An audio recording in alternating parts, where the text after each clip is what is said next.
Wesh, déjà de retour. Bam, bam. YouTube, salut. Ça fait pas très longtemps, normalement, depuis hier. I can jump, encore une fois, plutôt moyen. Mais écoute, c'est comme ça.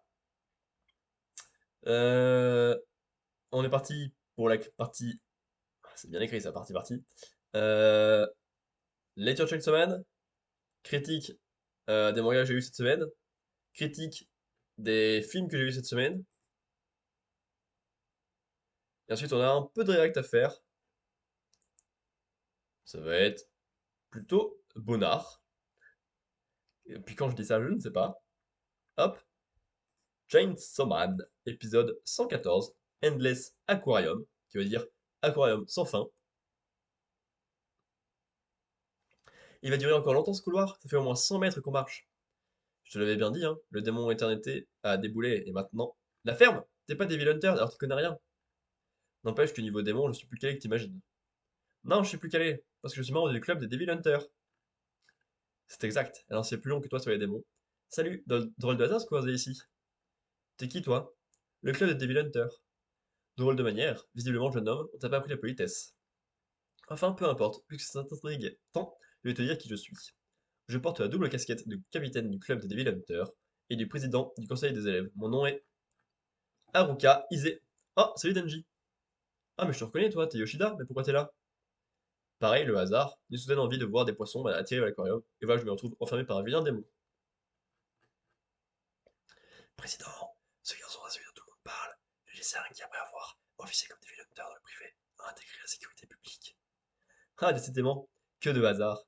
Il se trouve que je porte la double casquette de capitaine du club des Devil Hunters et le président du conseil des élèves. Mon nom est Haru. Ah! Je le savais, on t'enfermait pour de vrai!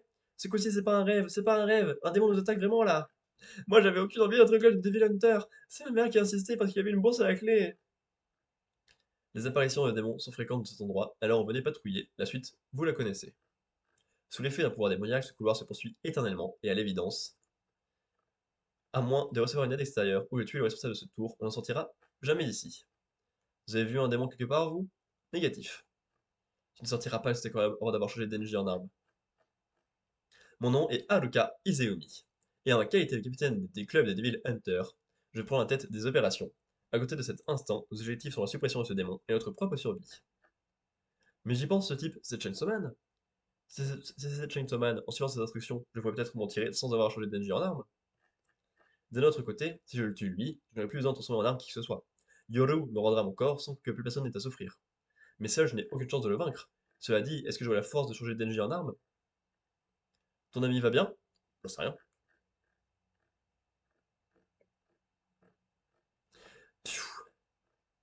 Une chance que cet aquarium dispose d'une pièce pareille, c'est sans doute la salle de poste du personnel. Il y a de l'eau dans le frigo, et dans la même pièce que trouve à 20 mètres, il y a retrouve le même frigo, plein d'eau lui aussi. Du coup, en faisant le tour de toutes ces pièces jumelles, jamais on manquera de flotte. D'accord, mais pour la nourriture, sans rien à manger, on mourra de faim. Une des salles donnait sur le bassin, on y a pioché les poissons, et en les grillant, on aura de quoi griller un moment.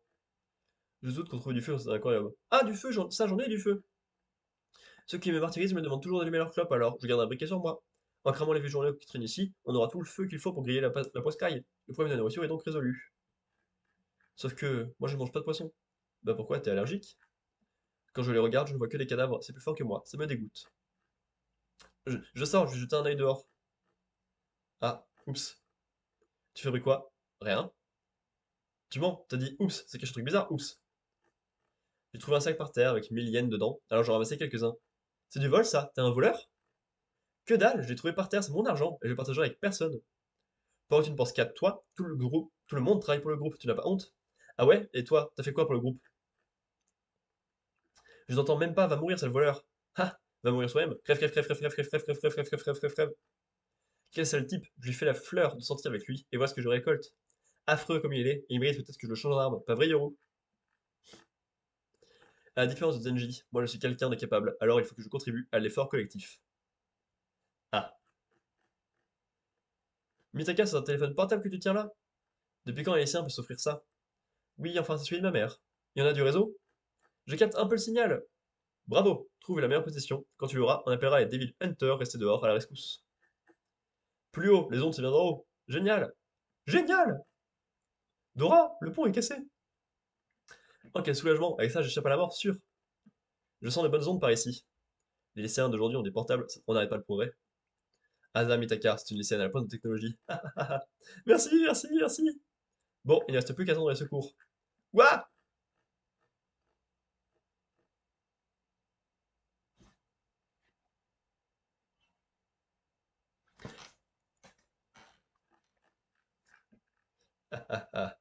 C'est pas vrai! Tss. Râleuse, dépourvue d'esprit d'équipe, ballot dans les moments critiques, et dire que je passais de grands espoirs en toi.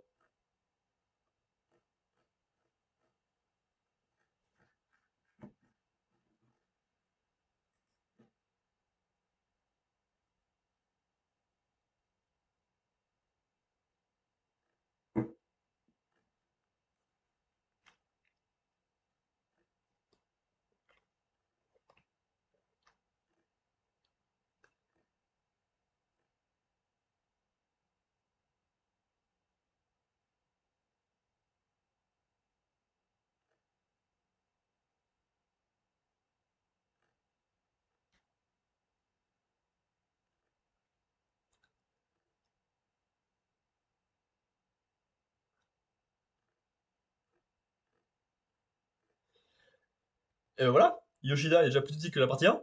Du coup, il est un peu plus mémorable déjà. Il y a des chances que je m'en souvienne la prochaine fois que l'on le voit. Parce que j'avais parlé de Chainsaw Man vite fait avec un ami, et j'avais encore oublié comment il s'appelait, parce que Yoshida est un personnage inutile dans la partie 1, et inutile de poisson dans la partie 2, donc forcément, comment tu veux retenir son nom? Ah. Mais le chapitre était très bien, hein, le côté survie, le côté d'avoir plein de gens, la relation entre Asa et Denji, ça fonctionne bien. L'ambiance est rigolote, je vois pas du tout où ça va, mais ça c'est pas un point faible spécialement, donc ça me va. Belle lecture. Pour une fois, s'il était classé dans le jump, il serait bien classé. Alors que c'est vraiment c'est plutôt l'inverse, s'il serait classé dans le jump, il serait plutôt mal classé, mais bien joué à lui. Ensuite, j'ai lu pas mal de mangas, parce qu'il y a eu toutes les sorties de décembre qui sont arrivées le 15 maximum, je crois, les dernières sorties. Donc j'ai pu en acheter tout d'un coup et en acheter plein. Parce que je l'ai pas acheté depuis fin novembre, donc j'ai acheté tous les ans d'un coup, et ce qui fait beaucoup de lectures. Par exemple, j'ai lu Les Enfants d'Hippocrate, tome 5. Je crois que je ne m'en souviens pas spécialement. Après, je pense que c'est un peu comme le bateau de Thésée. Au global, je me souviens pas vraiment de ce qui se passe dans chacun des tomes, mais j'ai passé un très bon moment à lire, tu vois. Je sais que j'ai un sentiment positif parce que il y a toujours des bons sentiments par rapport aux malades, et là il y en a pas mal avec la malade principale, vu qu'elle a enfin son opération. Et il y a un moment très touchant dans ces jours post-opératoires, avec du piano, une belle relation qu'elle a avec ce médecin-là. Il y a un peu très léger minuscule avancé entre les frères et le père, mais ça va surtout se jouer au prochain tome, je crois, selon le à suivre. Et il y a surtout un gros truc avec celle qui s'occupe de rassurer les enfants, qui est là avec eux pour expliquer ce qui va se passer, qui est donc pas du tout médecin, mais qui est juste là pour faire une bonne ambiance et qui est ultra importante pour les enfants, tu vois. Sauf que son rôle est largement mis à mal par les parents, qui demandent qu'est-ce qu'elle fout là, par son mari, qui décide un peu pour elle. Et il y a de très bonnes choses sur bah, le fait qu'elle soit absolument essentielle, mais que personne ne s'en rende compte, sur le fait qu'elle prenne aucunement les décisions tout seule et qu'elle essaye de changer ça. Je m'en souviendrai pas énormément au global, mais je sais qu'il y a l'histoire de cette femme-là dans ce volume et c'est un beau moment. Il y a le moment du piano qui est extrêmement touchant, notamment avec les retours qu'il y a par rapport à Tomomi, celle qui est malade. Voilà, je ne saurais pas trop quoi dire de plus, mais on n'avance pas de ouf, mais c'est bien. Hop, hop. Parce que pour l'instant, pour Platanas Momi, il y a 7 volumes au Japon et ça n'a pas beaucoup plus avancé que ça, mais ok. Prochain volume, il y a encore le personnage principal en couverture avec un petit peluche de chien et un train à tête de chien encore. Et le tome d'après, c'est enfin pas lui en couverture. Ah, si, c'est lui, déguisé en grenouille. Et bien sur toutes les couvertures ou quoi? Et donc c'est fait par Higashimoto Toshiya qui a fait le bateau de Thésée en 2017, dont je vous parlais il y a 5 secondes, et les enfants d'Hippocrate. Et ouais, le bateau de Thésée c'était très très bien. Ça fait 10 volumes, donc peut-être que ça sera terminé. 15, 25, 16, 43. Est-ce que c'est mieux ça? 15, 31 et 14. Non, c'est moins bien noté, ça m'étonne pas. Ça m'étonne assez peu. Ok. Ensuite, transition, j'ai lu ceci. Et on passe saucisse. No Longer Rangers, volume 4. Là non plus, ça danse pas très vite. Et c'est plutôt rigolo, je crois que ça fait deux trois fois qu'ils sortent leur volume en même temps. Donc c'est deux fois tu lis des volumes sympas, qui cassent pas trop patin canard, mais qui peuvent faire une bonne série au global, tu vois. Je pense. À voir jusqu'où ça va aller dans la suite. Mais qui vraiment tome par tome est pas exceptionnel, parce que ça avance pas très très vite. Là, les nouvelles recrues, dont l'agent D qu'on suit et qui est en infiltration,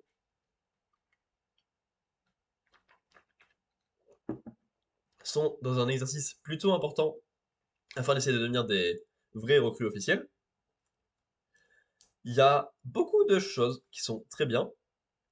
Pas forcément les combats en eux-mêmes offerts par ce jeu, mais la façon dont c'est traité. Le fait que, à la base, ils étaient tous en duo contre un ranger spécifique et qu'ils se finissent en équipe de 5 contre une équipe de 5 en ignorant presque totalement les rangers, c'est quelque chose de très intéressant. Parce que, tu vois, ça fait équipe de gens principaux contre équipe des gens nuls, le plus nul de chaque duo, tu vois. Et ça fait bah, un truc intéressant à voir sur comment utiliser leurs capacités spéciales et uniques qui n'en font pas de bons Rangers ensemble pour faire une bonne équipe de Rangers. Donc c'est un peu longué, parce que là ça fait un tome et demi, je pense qu'on est dans ce jeu-là. D'autant plus qu'à côté, il y a beaucoup de mystères et de, de choses cachées qui se jouent. Parce que là, il y a le grand chef des grands méchants qui est censé être mort, qui est en train de se balader. Et donc il y a quand même des trucs mystérieux avec lui. Et on le laisse de côté pour faire ça. Donc c'est quand même un peu dommage. Mais ça marche bien. Pour ce jeu ben, d'équipe qui se mélange bien. Hop, pour l'instant c'est en 8 volumes et c'est toujours en cours. Paf, paf, paf, paf. Prochaine fois, le Ranger bleu qui a l'air d'être plutôt dans la bataille. Il a quand même 3 cicatrices sur la tête. Le Ranger rose, voilà, qui est là. C'est bien, bravo à elle. Un volume vert, mais sur ce truc-là, qui est, si je ne m'abuse, celle qui est dans le placard du passage principal, et dont on pose pas mal de questions dessus pour l'instant. Et là, avec le Rangers rigolo, Rangers vert très foncé, par Aruba Negi, qui a fait ce 14 social, quintuplet, quintuplets, qui était terminé en 14 volumes, si je ne m'abuse, et qui était un poil longué sur la fin. 15,52, 17,45, c'est pas trop mal, mais je pense que c'est moins bien noté, ça aussi. Alors, pas l'animé. 15 et 16,5. Oh, c'est pas si pire par rapport à ce que je vais imaginer. Voilà. Ensuite,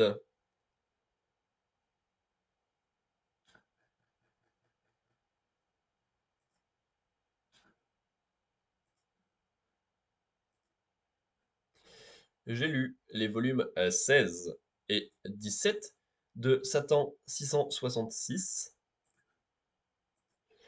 Je pense que j'ai préféré la fournée d'avant, la fournée précédente, parce qu'on avait la conclusion de la première grande partie, qui fonctionnait très bien, une ellipse assez surprenante, mais je pensais pas qu'il y en aurait une à ce moment-là, je savais même pas qu'il y en avait une dans l'histoire.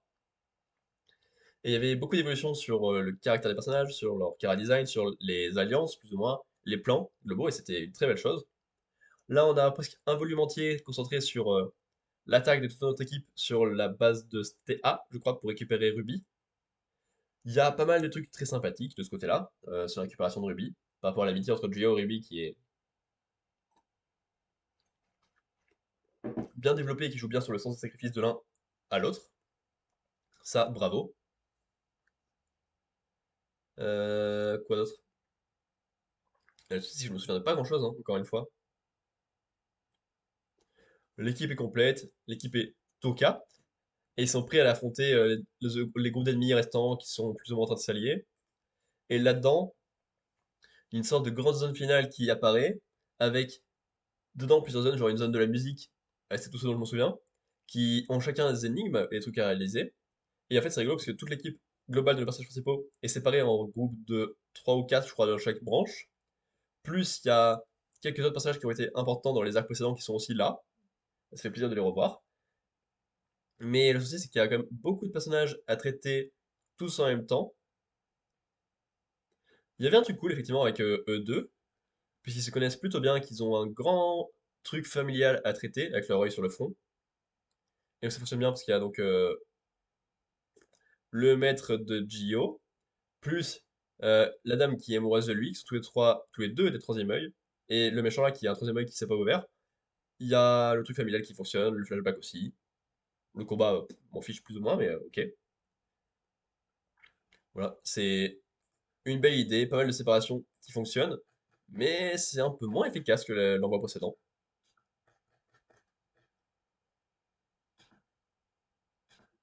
Hop, il reste donc deux volumes. Le volume 18 avec Gio qui a l'air de contourner plus ou moins son Satan et d'être plutôt badass. Et Gio qui a son petit monde dans les mains en étant tout content. Donc la prochaine envoi, c'est la fin déjà, qui était une belle aventure. Je comprends que ce soit de l'ombre de son frère Naruto, tu vois, mais c'était une belle aventure quand même. Seishi Kishimoto qui a donc également fait Blazer Drive plus tard, Crimson Wolf plus tard, et Sukedashi 9. Et depuis pas grand chose.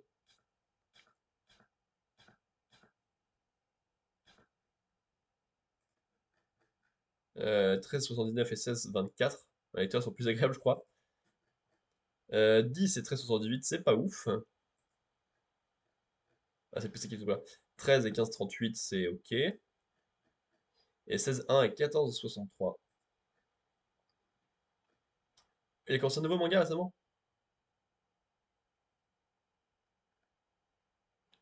Monster no Isha,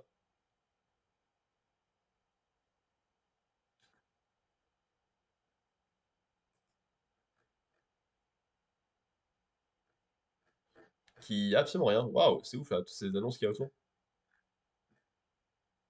Il a fait un one shot aussi.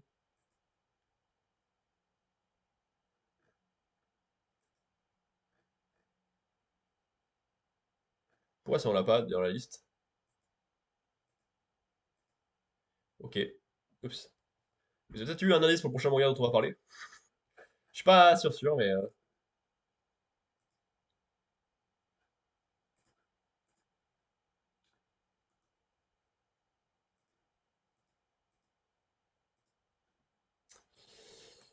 j'ai lu le volume 5 de Sherlock, l'adaptation en manga de la série de la BBC, avec Benedict Cumberbatch et Martin Freeman. Cherchez loin. Le volume 5, ça fait extrêmement longtemps que le volume 4 est sorti. Heureusement, ce tome-là est la suite de l'épisode précédent. C'est-à-dire qu'en fait, le volume 4, euh, c'était le volume 4, faisait que la moitié de l'épisode concernait. Et donc là, c'est la deuxième moitié. Donc, se retrouver autant de temps après, au milieu d'un épisode, c'est un poil compliqué pour s'y retrouver. Et je me souviens que l'épisode avec Irène était très très bien. La relation qu'elle a avec Sherlock est très intéressante parce que c'est une relation d'amour, haine, respect d'intelligence, plein de choses entremêlées qui sont très intéressantes. Il y a un peu de jalousie de la part de Watson au milieu. Il sert pas à grand chose dans ce volume-là, malheureusement, mais il y a au moins ça. Il y a quelques retournements de situation, beaucoup pour essayer de coincer et de comprendre Irène pour savoir comment elle fonctionne. J'aime beaucoup la conclusion de l'épisode, sur bah, finalement les deux arrivent à se comprendre plus ou moins et à trouver un terrain d'entente, à peu près. Alors c'était pas gagner-gagner vu leur relation jusque-là, mais je trouve vraiment que dans ce volume-là, c'est absolument pas clair ce qui se passe, pas clair l'intrigue, pas clair où ça va, pas clair comment ça va, et ça traîne la patte pour pas grand-chose. Sauf le fait que ça fait longtemps que la partie 1 a été sortie, d'avoir coupé l'épisode en deux, euh, que le format manga finalement n'aille pas si bien que ça. Ça fonctionne peut-être sur certaines intrigues, certaines affaires qui ont moins besoin de support visuel ou quoi que ce soit, mais là, je vous avouerai que je trouve ça pas vraiment fonctionnel. C'est plutôt dommage, parce que bah, c'est une adaptation plutôt de bonne qualité, plutôt fidèle, et j'ai l'impression qu'on peut pas trop découvrir avec ça finalement. Jusque-là, j'étais plutôt convaincu, mais bien moins maintenant. Hop, hop. Mais heureusement, bah, c'est terminé. Parce que l'apparition a été compliquée jusque-là, donc je pense que c'est fini ici, pour le coup. Ça, c'est le volume 5. Pourquoi est-ce que nous on pas le même volume 5? Ah, c'était le 30 juin 2014. Ah oui.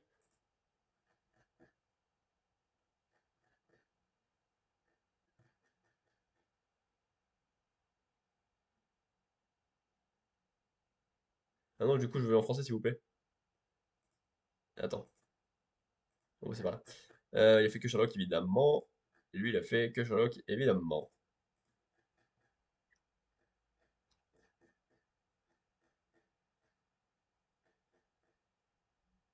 Ouais, les couvertures sont différentes.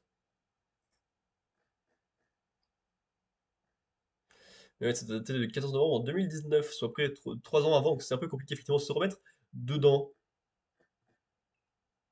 Ok, ok.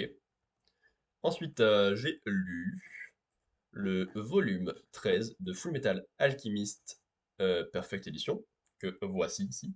Euh, je pense qu'on va retrouver à peu près la même chose que d'habitude. Fullmetal Alchemist est une grande œuvre, ça, y a pas de souci. Mais c'est également le cas parce que tout fonctionne en bloc. Tout était une seule et grande intrigue, donc faire ça volume par volume, je trouve ça toujours un peu désagréable. D'autant plus que là, on a un flashback avec le petit être de la fiole qui est lié autant à Hohenheim que à Phaser, le père d'Homunculus, qui arrive au milieu de nulle part, parce que c'est personne qui annonce ça à personne, juste Phaser y pense comme ça, donc on l'a. Ce qui est un peu dommage, parce que je préférais que soit lui, soit Hohenheim racontent l'histoire à quelqu'un, vu que les deux sont au courant, plutôt que juste un des deux y pense et nous on le sait. Tu vois, ça a moins d'intérêt. Ça, c'est un mauvais point, alors que le truc est intéressant. Il y a un peu de jeu de dupes dans le nord, donc là, dans le royaume de cette dame-là, du colonel Armstrong, avec un ennemi dont je n'ai pas grand-chose à faire. Mais le côté survie, poursuite, très inconnu, qui m'intrigue plutôt pas mal. Et en fait, comme d'hab, il y a beaucoup de pièces qui avancent par rapport à ce qui s'est passé avant, qui avancent pour préparer la suite, notamment avec le fait que le méchant se dévoile un peu plus au niveau de son histoire, de son plan, tout ça, parce qu'il commence enfin à agir un peu plus. Il y a plus de personnages principaux, il y a plus de pions à déplacer, ce qui fait que ça rend le tout plus compliqué et c'est un peu embêtant en volume par volume. Je pense que ça fonctionnerait plus en arc par arc, mais c'est moins divisé par arc que d'autres mangas. C'est un moment sympathique, c'est important pour la suite et ça va être fonctionnel, tu vois. Mais voilà, c'est ok quoi. C'est ok.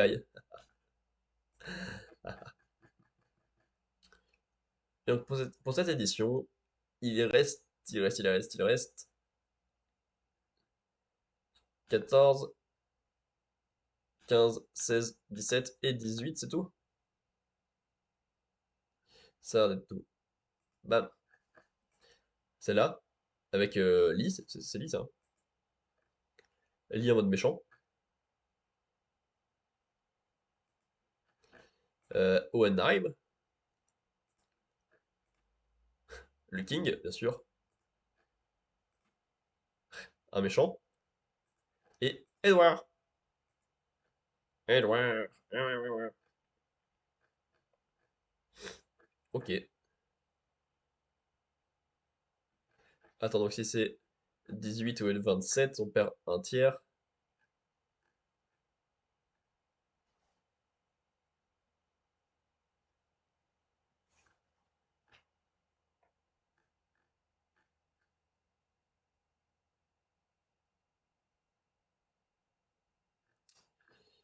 Euh...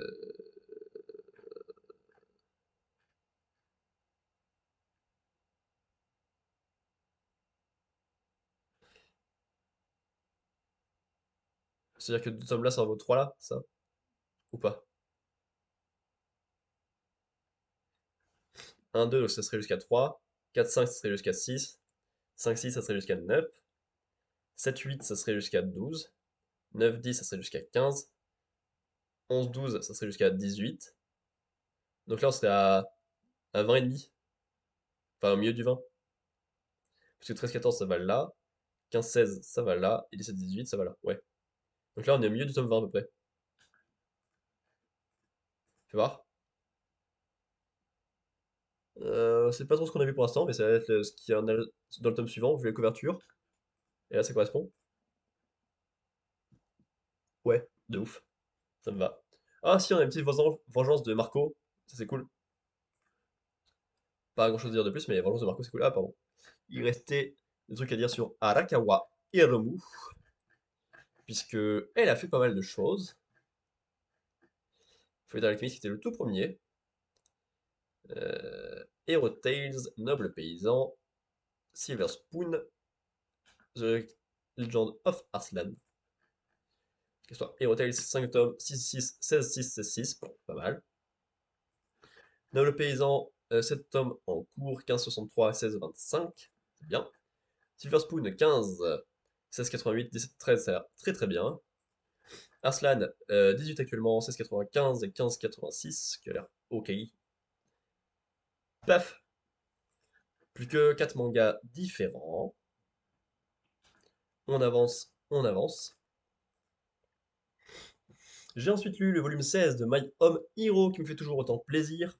On approche enfin la fin de la deuxième partie, parce que la première, on a fait 6, je crois. On fait le changement de partie dans le 6 ou dans le 7 à peu près. Je sais plus trop, mais voilà, on est dans ces eaux-là. Et 1000 de là. Et là, donc ça fait environ 10 volumes quand il y a cet arc-là. C'est un poil longué. Parce qu'au début, ils ont mis plein de pièces de puzzle exprès pour qu'on sache pas trop où ça va se diriger. Parce qu'il y en avait un qui venait du village, un qui était policier, un qui était normal, un qui était juste fan de héros. Tout ça, c'était plutôt rigolo de voir où ça allait. Et au final, on est dans une grande guerre où la famille Tosu essaie de survivre dans le village, où s'affrontent les villageois et les mafieux, qui sont les anciens ennemis du père et de la mère. Enfin, de la mère et du père dans l'ordre, pour être précis. Et donc c'est plutôt rigolo à voir. D'autant plus qu'on a ce personnage là sous couverture qui est un véritable monstre. Il passe tout le volume à affronter absolument tous les villageois. Il s'en sort de manière très très correcte, puisqu'il n'a pas de réelle blessure apparente, il n'a pas l'air vraiment en difficulté ou quoi que ce soit. Il a en plus de s'amuser, vu qu'il compte les victimes pour essayer de battre son record, c'est un véritable monstre de chasseur. Et je trouve ça plutôt rigolo de comparer en partie un tel monstre à Tetsuo, puisque celui-ci se fait découvrir. Il y en a un qui sait que c'est lui qui a tué le chef du village, et qui lui pose beaucoup de questions sur pourquoi il a fait ça, qu'est-ce qui lui prend, parce qu'il commençait à le prendre en pitié, à comprendre un peu le côté on peut vivre un peu autrement que dans le village. Je vais rester là dans le village, c'est comme ça que je le vis, mais d'autres trucs sont possibles, viables et à peu près fonctionnels. Donc il se passe pas mal de questions dessus, ça va être intéressant. D'autant plus si on a en même temps ce monstre absolument immense sur la couverture, hop, comparé au monstre léger de Tozu, ce qui fait des trucs quand même un peu sales, pour quelque chose de bien. Lui, il fait des trucs sales juste pour le plaisir, tu vois. Et à côté, quelqu'un qui essaie de le comprendre, tout en n'acceptant pas, tu vois, mais il essaie de le comprendre. Donc il y a de très belles choses, pour que le village continue à être en difficulté. Et c'est un peu triste de voir autant de gens se faire avoir. Les pontes, ok, parce que c'est vraiment pas de gens viables et intéressants. Mais les villageois qui sont juste là à être un peu cerveau lavé, tout ça, c'est un peu triste. Donc ça fonctionne, c'est un poil longué dans l'ensemble, des tomes, mais le tome fonctionne très bien.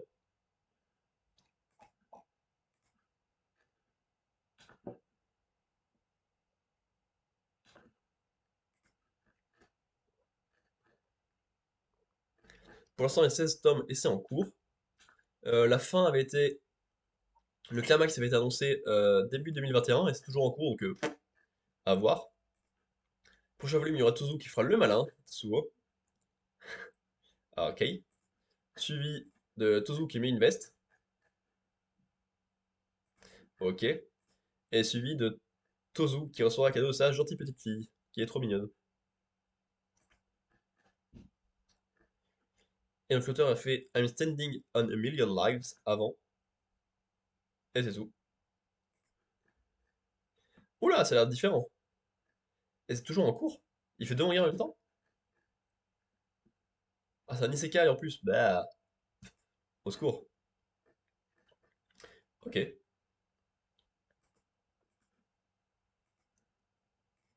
Et enfin, le dernier manga de décembre.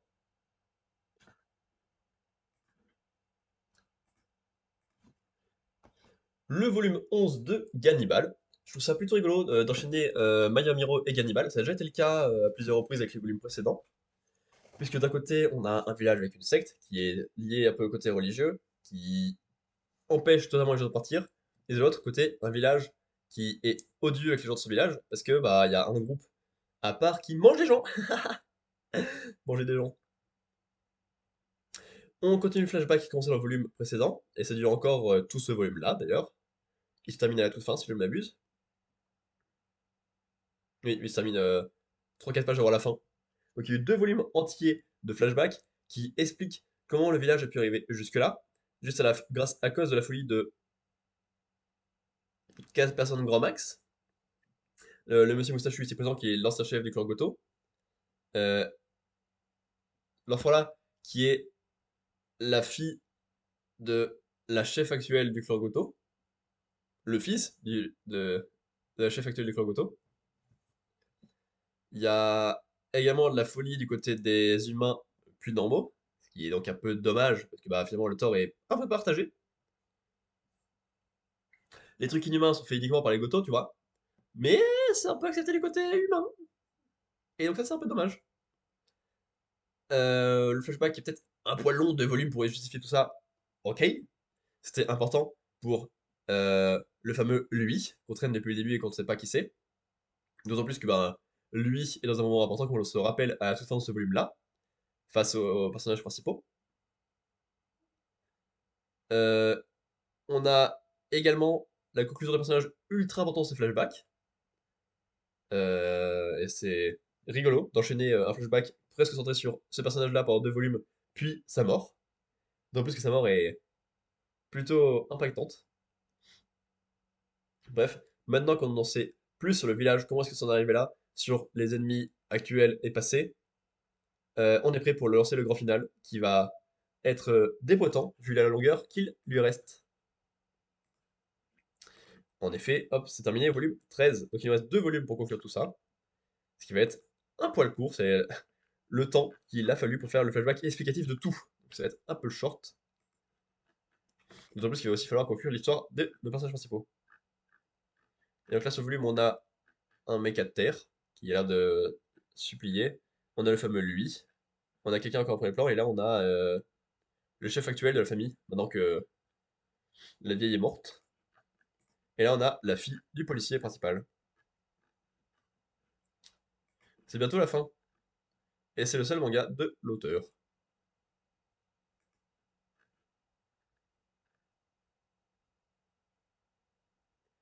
Ah ouais, il y a eu un nouveau chapitre depuis la fin. Bizarre, mais ok. Bizarre, but ok. Bizarre, but ok. C'est ma blague préférée, parce qu'elle est vraiment hilarante.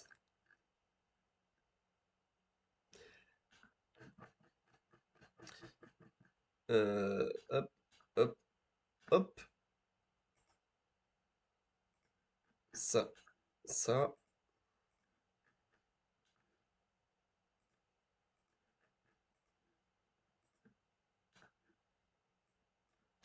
J'ai également lu, en dehors du manga de décembre, encore prêté par un ami à Escalade, le tome 5 de Bonnie Poon Poon, le tome 6 de Bonnie Poon Poon, le tome 7 de Bonnie Poon Poon et le tome 8 de Bonnie Poon Poon.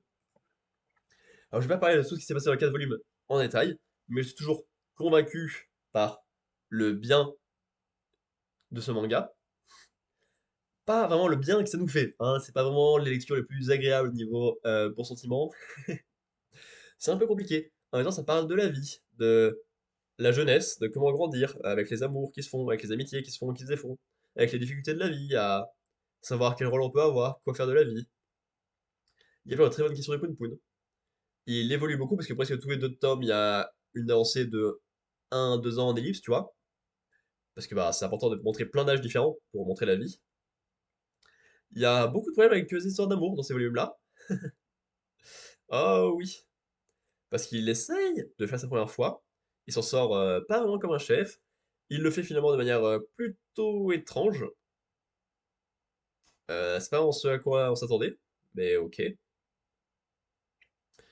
Euh, et il finit par trouver plus ou moins une stabilité dans les derniers volumes que j'ai lus, qui est plutôt mignonne et ça fait plaisir un peu à lire. C'est un peu en mode relation basée sur la reconstruction suite à des difficultés profonde des personnages à vivre, à savoir quoi être et tout ça. Mais dans l'ensemble, ça marche, tu vois. Les personnages secondaires disparaissent un peu. euh, En même temps, ouais, c'est un peu ça la vie, tu vois.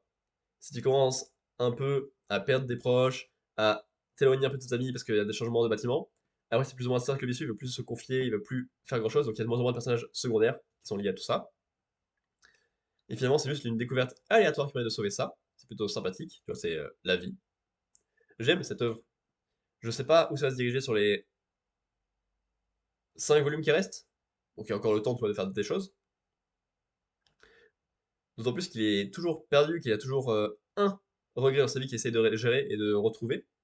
Et ça marche plutôt bien. J'aime beaucoup lire Poun Poun. Poun Poun, Poun Poun. Vraiment pas très belle sa mère, hein.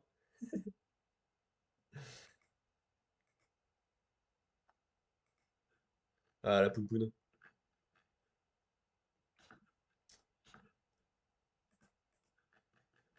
Il reste donc, bah, ça va pas être intéressant voir la couverture, hein, mais hop, hop, hop.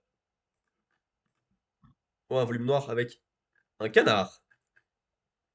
Ah oui, il y a beaucoup de trucs qui m'ont fait rire sur la façon dont est traité le design de Poun Poun.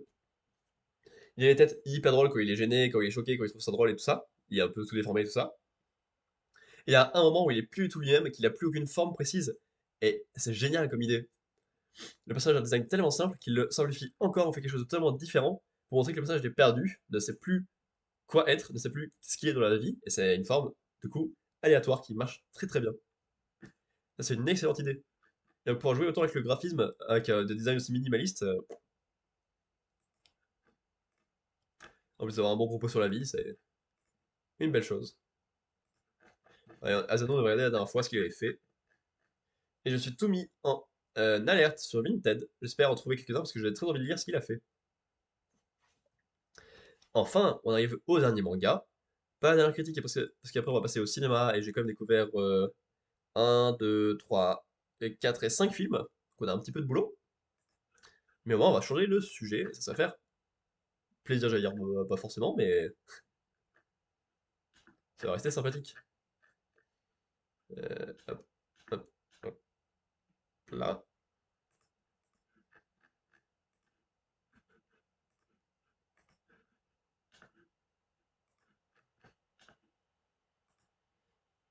hop, hop, hop, hop.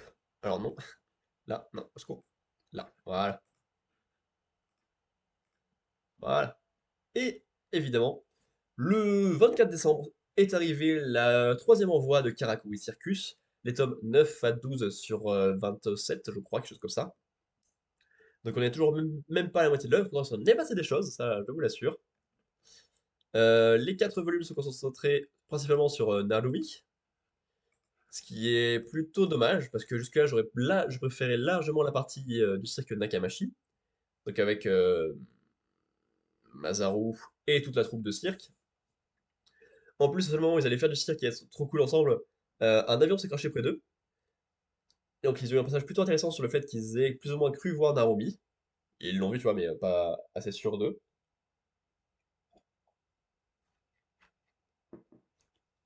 Donc là, il y a une belle promesse pour la suite. On s'y attendait, c'était prévu, mais c'est écrit enfin noir sur blanc. D'autant plus qu'ils ont récupéré quelqu'un qui était proche de Narumi jusque-là, du côté de l'autre intrigue, et donc à voir comment ça va lier les deux, parce qu'à un moment, je pense que ce personnage-là va forcer un peu le cirque Nakamichi à se rapprocher de la vraie intrigue du manga, ce qui va risque d'être plutôt sympathique. Mais surtout, on a suivi donc Narumi, qui est retourné dans son pays natal. Il a découvert beaucoup de secrets sur la création des automates, quelle était la vraie histoire des deux frères alchimistes, pas Fullmetal Alchemist, c'est bien meilleur, à l'origine de ces automates, qui est une histoire d'amour, de tragédie, de trahison, de frères qui est géniale. Génial! En plus, c'est plutôt rigolo le fait que un des deux frères soit presque entièrement dans Narumi, puisqu'il était dans le puits de l'Aqua Vitae. Et donc avoir Narumi qui peut raconter lui-même l'histoire en disant jeu, ou alors dans le flashback, le frère qui a la tête de Narumi, tu vois, des très bonnes idées graphiques, en plus de que ce soit très intéressant narrativement. Tout ça donc, pour récupérer un nouvel allié, comprendre mieux ce qui s'est passé, savoir euh, ce qui se passe réellement derrière les automates. Et derrière, on lance l'arc du Sahara, qui est quelque chose dont j'avais beaucoup entendu parler, alors que j'ai très peu entendu de Caraco et Circus. Donc c'est plutôt quelque chose qui doit être réussi et intéressant. Et effectivement, on récupère beaucoup de nouveaux personnages d'un coup, puisqu'il y a tous les Shirogane qui viennent attaquer le cirque des minuit, qui contient tous les automates. Donc c'est l'acte final du Caraco Circus, comme c'est vendu dans le sommaire. Donc c'est quelque chose de très important. C'est pour ça que pour l'instant on est à une trentaine de chapitres, je crois, déjà sur cet arc-là, qui est donc un gros morceau. Il y a beaucoup de sujets traités qu'on a déjà plus ou moins vus, mais Narumi remet en place autant les automates que les Shirogane, parce que personne n'est humain, personne ne prend ça au sérieux, personne ne prend soin de sa vie, quoi que ce soit. Il finit par trouver quelques points d'amitié, quelques points d'humanité, et c'est intéressant, cette confrontation des humains et des non-humains. Chacun prend à cœur ses missions, le pourquoi il est là, quelle est la différence entre Shirogane et Marionnette, parce que finalement ils sont assez proches, tu vois. Et il y a beaucoup de sujets très intéressants. En plus de ça, bon, il y a des combats plus ou moins basiques au début du cirque, puis ensuite un très joli jeu de survie qui me rappelle un peu ce qu'on avait dans le premier arc et que j'aime beaucoup.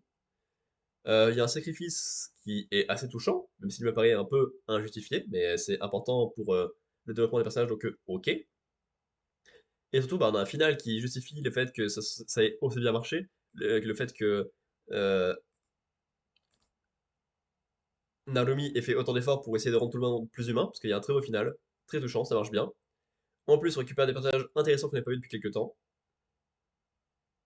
À voir où ça va finir, parce qu'on a quand même perdu pas mal de chez Logane, et pendant ce temps-là, on n'a pas vu très peu de marionnettes. À voir avec l'équipe présente ce qu'elle va faire. Et vraiment, quelle série et quel envoi! Cette fois, il n'y a pas eu de volume que je trouve en dessous des autres. Donc déjà, c'est une belle réussite.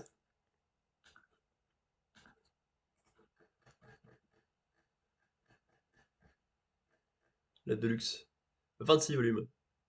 Donc la prochaine fois, ce sera les envois 13, 14, 15 et 16. Il y aura Naromi qui a pas l'air au top de sa forme. Il y aura le chef des marionnettes, si je ne m'abuse, qui est ok. Oh, la Shirogane originale qui fait dodo. Et Masaru qui fait ça. On devrait enfin récupérer correctement l'arc. On devrait enfin récupérer le cercle Nakamichi, pourrait être une bonne nouvelle. Puisqu'on va terminer donc le Sahara. Ensuite, envoi numéro 2. Shirogane qui est tranquillement en train de vivre. Masaru qui a l'air de vivre des trucs importants et d'être une marionnettiste en plus. Masaru qui découvre quelqu'un qui est bizarre. Masaru qui est champion de cirque. Et il m'envoie que lui maintenant. Envoi numéro 3.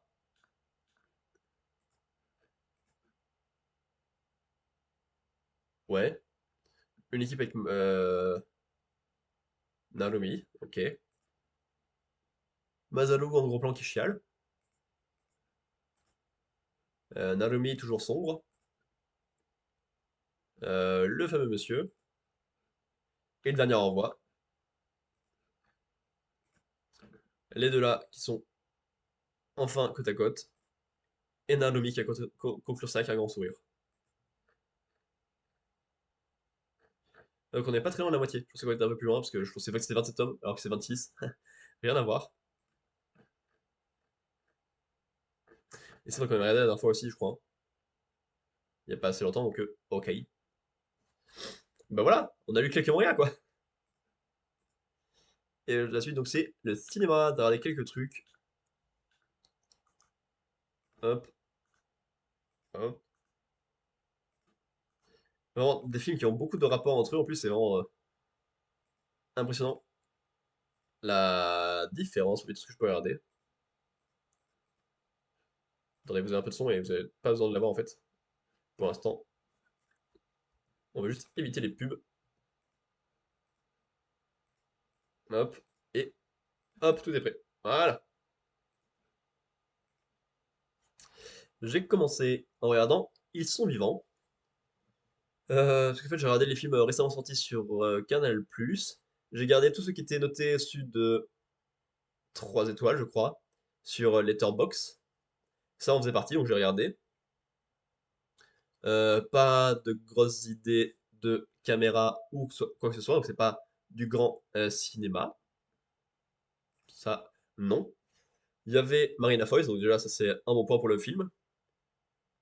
Et en fait, c'est particulier, parce qu'en fait, elle n'aime pas trop les migrants, elle déteste ça. Mais à cause d'un petit mensonge, elle finit par se rapprocher d'eux parce qu'elle doit bosser avec eux. Et plus ça va, plus elle est obligée de se rapprocher parce que les gens en profitent d'elle, en fait.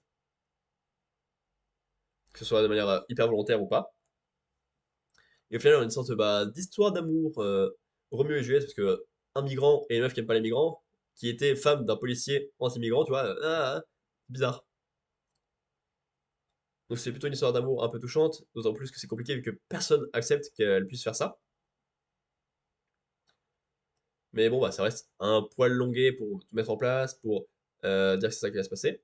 Et la conclusion, je trouve ça un peu déceptif, parce qu'au final, bah personne n'a accepté toujours, hein. Juste, ils ont dû se séparer, il a dû ne plus compter que sur son espoir pour espérer que ça marche.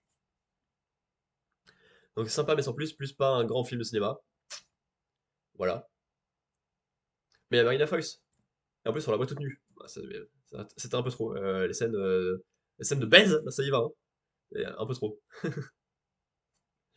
Ah oui. Et du coup j'ai oublié de commencer par ça, mais on va le faire en terminant. Et on ma voix. Ok, et Wikipédia. Ça a donc été noté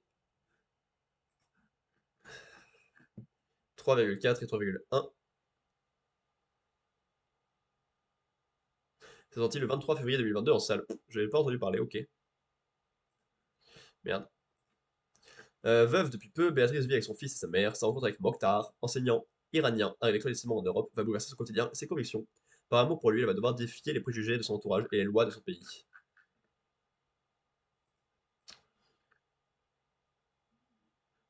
Fait par Jérémy Elkaïm. Connaît pour.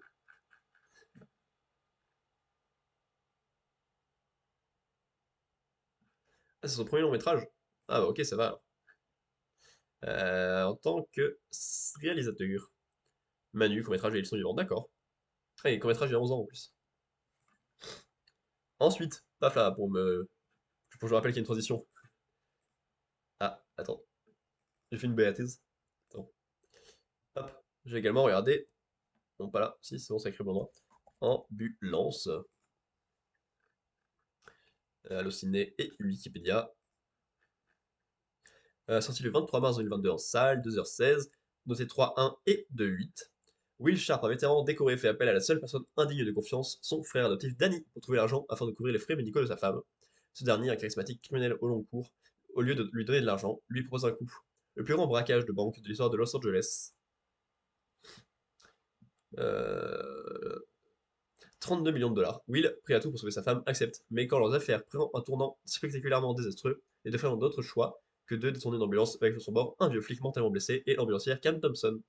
Pendant la course-poursuite infernale qui s'ensuit, Will et Danny vont devoir échapper aux forces de l'ordre surmotivées, postés aux quatre coins de la ville, tenter de garder leur otage en vie et éviter de s'entretuer tout en exécutant l'évasion la plus spectaculaire que la ville de Los Angeles n'ait jamais connue. Par Michael Bay,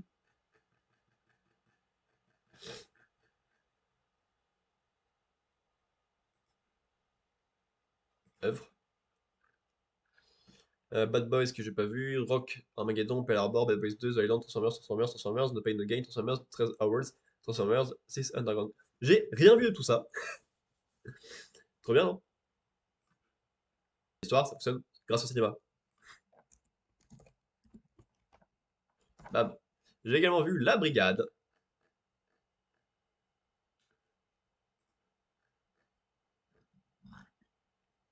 qui est sorti le 23 mars 2022 en salle.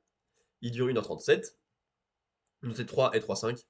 Depuis toute petite, Cathy rêve de diriger son propre restaurant, mais à 40 ans, rien ne s'est passé comme prévu. Elle se retrouve contrainte d'accepter un poste de cantinière dans un foyer pour jeunes migrants. Son rêve semble encore s'éloigner, ou pas, par Louis-Julien Petit.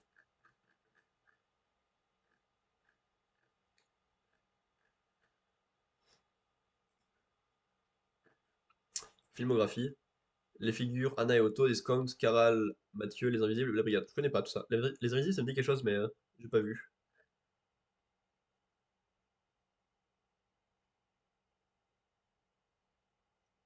Est-ce qu'il est rigolo?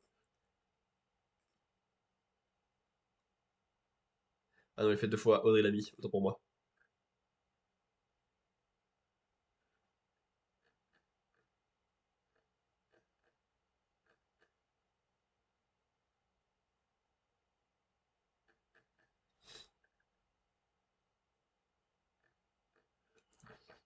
Ok, autant pour moi.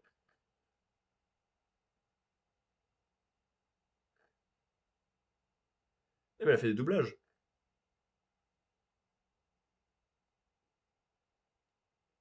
Ok, hop. Euh... Moyen plus, hein, encore. C'est plein de bons sentiments, c'est plutôt cool. Je la trouve pas spécialement intéressante, le personnage principal. Parce qu'elle est là, elle fait sa maline, ouais, je suis fond en cuisine, personne ne me dit rien, je fais ce que je veux, tout ça, tout ça. Mais elle n'a pas spécialement l'étoffe et ça raconte pas grand chose de plus, si ce n'est bah, que c'est un peu une connasse, tu vois. Alors, évidemment, au contact des jeunes perdus, migrants qui ont pas leur papier, hop, elle se dévoile, elle est humaine, elle a un cœur, là, elle fonctionne très bien comme humaine en fait, haha. Mais ça fait pas un excellent personnage, qui ne laisse pas un grand souvenir. Et malheureusement, c'est un peu le cas de tout le monde. Évidemment, les migrants sont touchants. Ils sont là pour ça fonctionne. Il y a des cours de cuisine qu'elle finit par faire quand elle prend un peu sa place, parce qu'elle a pas le choix vu que tout ce qu'il faut préparer. Mais c'est pas grand chose de plus. Et en plus, la conclusion, c'est bizarre. Elle va dans une émission de type Top Chef, et ensuite elle fait sa maïd dans les émissions où ils ont leur, dans la guerre des restaurants, l'épreuve où ils ont leur propre restaurant à gérer, éphémère, il y a ça aussi. Et finalement, elle l'utilise même pas, parce que c'est tous les migrants qu'elle a appris à cuisiner qui l'utilisent. En mode, il faut appeler les services sociaux pour qu'ils aient de l'aide, tout ça, pour les mettre en avant, les faire parler, que les gens sachent ce qui se passe, tu vois. Et normalement, une émission télé, ça laisse pas passer ça, hein. Certes, c'est une bonne chose pour que le scénario marche, et que le final aussi, tu vois. Mais,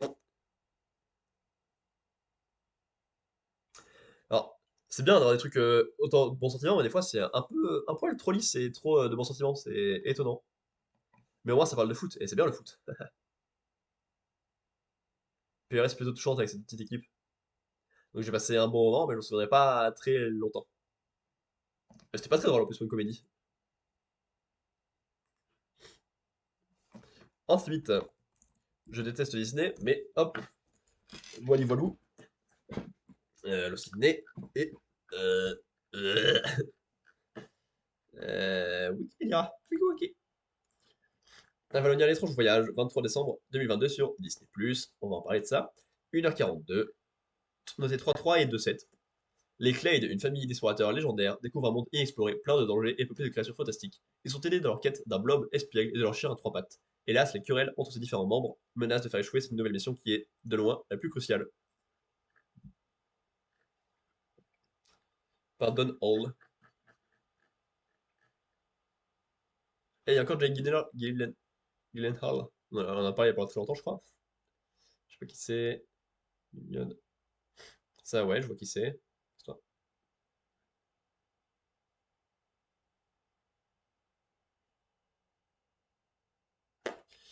Bruno Choel. Ok, Gérard Darnier. Yumi Fujimori. Jérôme Powell. Ouais, Christophe Lemoyne en Cardès, je l'ai reconnu, oui. Ok, ouais, pardon. Donoy, il a fait Raya, qui était ok, sans beaucoup plus, mais ok. Vaiana, Les Nouveaux Héros et Winnie l'Ourson. Je c'est quoi, je connais pas le film. Ok. Les Nouveaux Héros, j'aime beaucoup. Les gens, Vaiana, j'aime beaucoup, notamment grâce aux musiques. Et Raya et le Dernier Dragon, c'était ok tiers. Et je sens que c'est ça le problème. Disney devient ok tiers. C'est effectivement dommage. Le film mérite pas la tollée qui se prend, le fait de pas du tout être vu et d'avoir des notes très moyennes.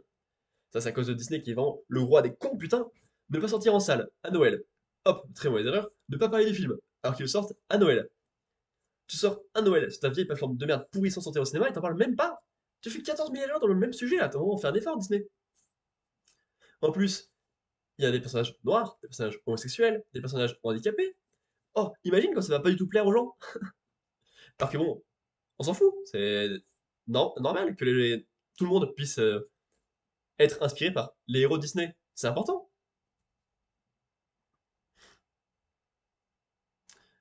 D'autant plus que ça reste quand même un peu univers machiste. Parce que les personnages principaux restent quand même grand-père, père-fils, tu vois. Alors, c'est parce qu'il y a un sujet sur la filiation, encore pour Disney, donc c'est normal de faire cette liste, mais bah, ça fait que les personnages féminins sont très secondaires au final. Ou alors très mal écrits. Celle qu'on a vue là, qui était debout dans le vaisseau comme ça, avec ses cheveux longs sur le dessus, qu'est-ce qu'elle est mal écrit. Dans le final, à un moment, elle essaie d'être méchante, et juste après, elle est toute gentille. Ouais, qu'est-ce qui se passe, tu vois. Et c'est dommage que ce soit aussi mal noté, déjà parce que, oh là là, la cancel culture, non, je sais plus ce que ça s'appelle. La JW, oh là, il ruine tous les films. Non, ça c'est quand même con. C'est effectivement pas ultra mémorable, et un poil générique, parce que même si le monde est magnifique, hein, les couleurs sont splendides, mais c'est vrai que ça reste finalement assez générique. T'as des grandes zones avec des arbres, du vent, des grottes, de l'acide, tout ça, tout ça. T'as plein de trucs très différents, mais ça reste finalement un peu classique pour un univers d'aventure, tu vois, et ça m'étonne un peu. D'autant plus pour ce que ça raconte sur la filiation entre les trois, parce que bah, c'est vraiment le truc basique. Toi, tu seras aventurier. Non, je veux pas. Et je serai pas comme toi. Hop, plus tard. Toi, mon fils, tu seras fermier. Ah merde, je suis comme mon père. Ah. Et après, en fait, il faut que chacun ait sa propre rôle pour que ça puisse tous servir. C'est ultra basique. L'autre sujet marche très bien, notamment grâce à sa surprise. Ça se peut se deviner, je pense, si tu réfléchis euh, aux couleurs, aux formes des lieux, à ce qui se passe dans chacun des lieux.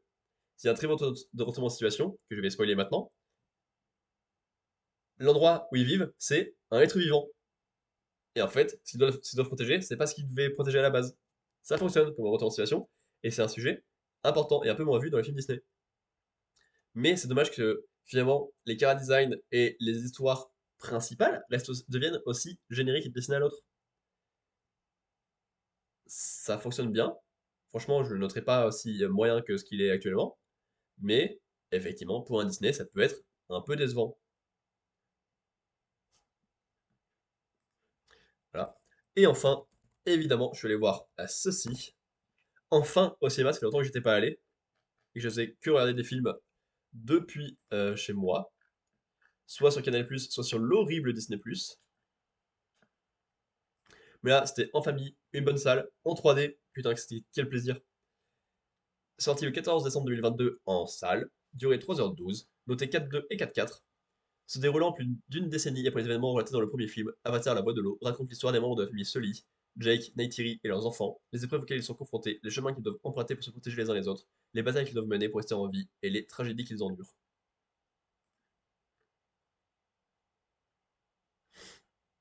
James Cameron.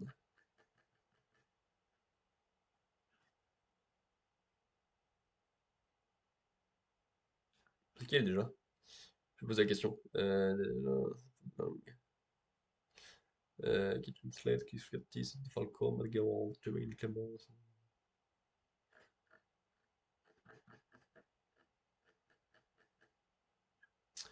Cameron, il a fait plein de trucs évidemment, mais je suis pas sûr d'avoir tout vu. Mercenaires de l'espace, 1997, la Galaxy Fighter, Piranha 2, les tueurs volants. C'est réalisateur que je cherche. Piranha 2, Terminator, que j'ai vu, qui était bon film. Aliens, le retour, Abyss, Terminator 2, j'ai vu bon film. True Lies, Titanic, que j'ai à moitié vu. Avatar, correct. Ah, mais rien depuis Avatar? Son dernier film qu'il a fait, c'était Avatar. Ah ouais!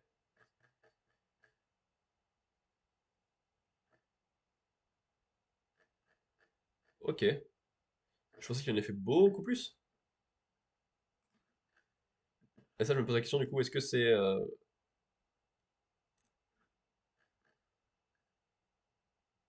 Ouais, c'est Gamora, c'est ce que je pensais. Voilà, c'était juste ça, je voulais sûr. Je vais enfin pouvoir me calmer un peu, parce qu'on va passer au react tranquillou, bilou. En plus, c'est du direct qui sera court. Du coup, va pas m'en poser très longtemps, mais ok. Hop. Ah, c'est une pub ça. Et ça, non. Hop. Hop.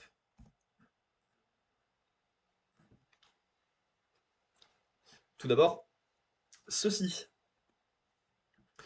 Et oui, parce que à la fin, la dernière saison en date de Pokémon, Sacha a réussi à devenir maître Pokémon, du coup il a terminé son voyage, et ce qui veut dire qu'on va arriver avec des nouveaux personnages à 次回ポケッ voir. トモンスター遥かなる青い空を放送サトシとピカチュウのいつもの特別な一 Ouais. 日を描くスペシャルエピソード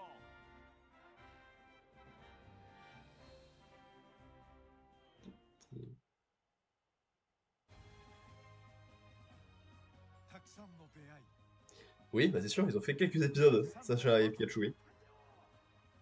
たくさんのワクワクと感動のサトシとピカチュウの物語チャンピオンになった今、君はどこまでポケモンマスターに近づけたのかな。すべての冒険は見果てぬ夢ポケモンマスターになるためサトシとピカチュウの物語最終章ポケットモンスター目指せポケモンマスター2023年1月13日から Voilà, 全 11 chapitres pour conclure l'histoire de Sacha et Pikachu. 11 épisodes pour conclure l'histoire de Sacha et Pikachu. Ça va être une page importante dans le monde de changer de héros comme ça. Parce qu'il n'y a pas le DA. Il va y avoir pas mal de nouveaux mystères et de trucs à traiter, mais avec deux nouveaux personnages principaux. Qui seront ce mec à cheveux rouges et cette meuf à cheveux bleus. Vous vous rendez compte? C'est ouf. Après tout ce temps, on change enfin le personnage principal dans l'animé Pokémon. Parce qu'en même temps, bah, Sacha, on a enfin fait le tour du personnage. De toute façon, il n'y a plus grand chose à raconter, je pense, de toute façon. C'était le temps qui dégage. À voir si les nouveaux personnages seront intéressants, comment ils seront traités, s'ils vont disparaître à la fin de l'arc de Paldea. Plein de questions intéressantes qui font que l'animé vit un peu à nouveau. Bien, c'est le moment. Hop là. Petit teaser pour Docteur Who, avec l'épisode spécial 60 ans. Avec la surprise du docteur numéro 14, qui à la base devait être quelqu'un, mais finalement est quelqu'un d'autre. Ah, le son est aussi coupé pour moi. Alice gone. I don't know who I am anymore. The show is just beginning. Worldwide premiere. Ah, c'est encore Neil Patrick Harris. Il adore jouer les méchants en ce moment. Monsters. I don't believe in destiny, but if destiny exists, then it is heading for Donna Noble. Open fire! If she ever remembers me, she will die. Skinny man! He's not there. You can't see him. Alvy! Someone tell me what the hell is going on here?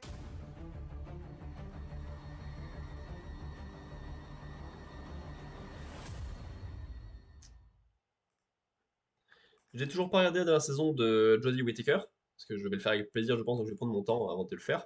Je suis en train de regarder JoJo's Bizarre Adventure partie 6. Donc on verra ça plus tard. Mais surtout, je me demande où est-ce que ça va aller. Neil Patrick Harris en méchant, ok, ça fonctionne bien, il est grandiloquent, mais ok.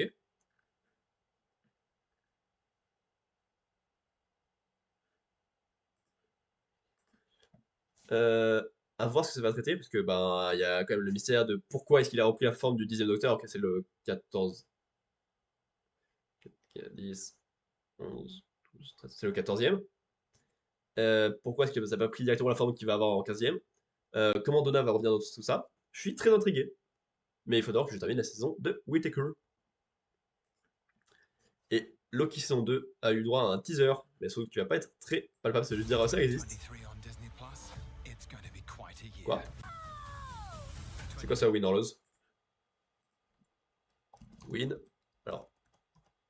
Win or lose.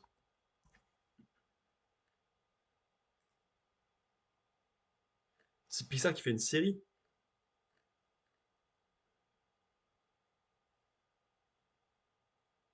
Ah, mais c'est bizarre.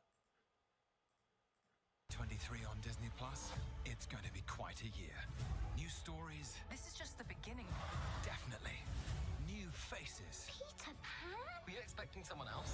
And some familiar ones too. Hang on. Like this handsome fellow. A little over the top, don't you think? There's only one place that's home to all of this and so much more. Disney Plus. Waouh, c'est pas tout le qui sont deux, ça dit donc. Merde. Il y a pas grand chose à dire de plus, hein. Ce n'est que voir une série Pixar, c'est bizarre.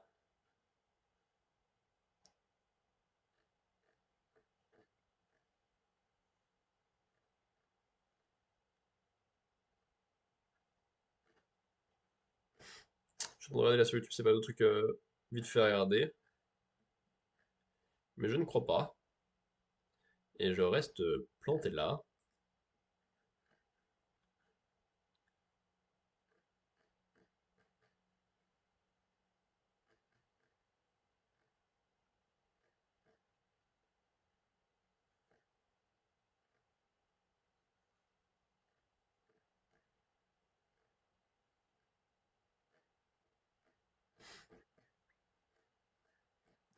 Et ben voilà, fin du react de tout ça. Je vais faire une mini pause, très rapide. On se retrouve dans 5 minutes grand max, je pense. Si je vais me préparer un thé. Et je vais lancer Professeur Layton, parce qu'on se retrouve juste après sur Professeur Layton. YouTube, on se dit à demain pour Professeur Layton, du coup, si vous avez suivi. Ouais, belle fournée de non-react. Hein. À tout de suite. Putain, mais c'est toujours pas l'écran de poste ça.